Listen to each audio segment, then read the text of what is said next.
ఎప్పుడైనా దేవుని ఆధారణ చేసుకున్నావా? నీ పక్కవాన్ని ఆధారణ చేసుకున్నావా? నీ డబ్బును ఆధారణ చేసుకుంటావు, నీ కురాన్ని ఆధారణ చేసుకుంటావు, నీ తెలివిని ఆధారణ చేసుకుంటావు, కానీ నీ దేవుని ఎప్పుడు నువ్వు ఆధారణ చేసుకో. నీ దిక్కు నీ ధైర్యము ఎవర్రా అని అంటే నా అతిశయము, నా దిక్కు నా దేవుడు అనాలి. అందుకే ఓసన్న గారు చక్కటి పాట పాడాడు. ఆయన అతిశయం అంట, ఆయన ఆరాధన అంట ఆ ప్రభుల వారేనంట. మనకు ఇంటి పక్కడై ఉంటాడు,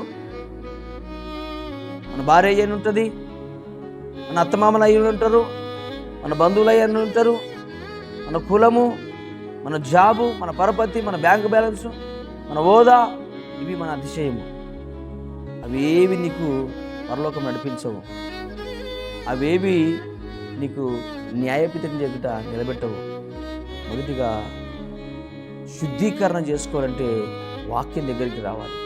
బ్రతుకు మార్చుకోవాలంటే పరిశుద్ధాత్మ నడిపింపులోకి రావాలి, ప్రభు దగ్గరికి రావాలి, ప్రార్థించాలి, స్తుతించాలి, గణపరచాలి.